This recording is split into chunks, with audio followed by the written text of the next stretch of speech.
তো ভিউয়ার্স, আশা করি আপনারা সকলে ভালো আছেন। নিয়ে আসলাম মেসেঞ্জারে আরও 3টি গুরুত্বপূর্ণ সেটিংস। এই সেটিংসটি করে রাখলে আপনার পক্ষের জন্যই ভালো।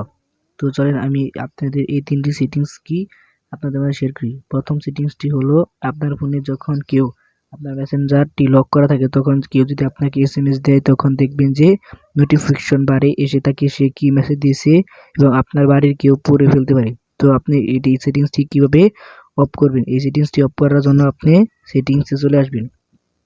সেটিংসে আসার পর নোটিফিকেশন অ্যান্ড সাউন্ডসে ক্লিক করবেন। নোটিফিকেশন অ্যান্ড সাউন্ডে ক্লিক করার পর দেখবেন যে কাস্টম নোটিফিকেশন, এটি ক্লিক করবেন। এরপর দেখবেন যে শো নোটিফিকেশন, এই অপশনটি অফ করে রাখবেন। তাহলে আপনাকে যদি কেউ এসএমএস দেয়, আপনার মেসেঞ্জারে যদি লক থাকে তাহলে আপনার মেসেঞ্জারের লকটি খুলে তারপরে দেখতে হবে সে কি মেসেজ দিয়েছে।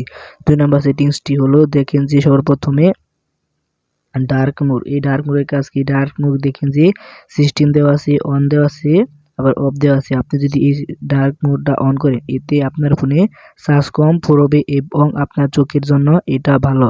তো আমি এটা এখন অন করছি না, তো এখন আমি এটা অফ করে রাখলাম। 3 নাম্বার সেটিংসটি করার জন্য আপনাকে এখানে দেখবেন যে বাবল অপশনে ক্লিক করবেন। অনেকে আছেন যে আপনাদের ফোনে যদি কেউ মেসেজ দেয় তাহলে এই সাইটে যাতে বাবল এর অপশন আসে এবং এখান থেকে যাতে রিপ্লাই দিতে পারেন। তো অনেকে এই অপশনটি কীভাবে চালু করতে হয় সেটা এখন পর্যন্ত জানেন না।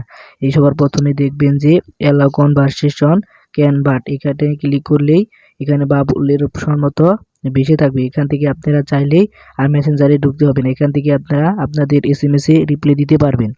তো ভিউয়ার্স, ভিডিওটা কেমন লাগলো? ভিডিওটা যদি ভালো লাগে তাহলে একটা লাইক দিবেন, আর চ্যানেলে নতুন হয়ে থাকলে চ্যানেলটি সাবস্ক্রাইব করে পাশে থাকবেন। ধন্যবাদ।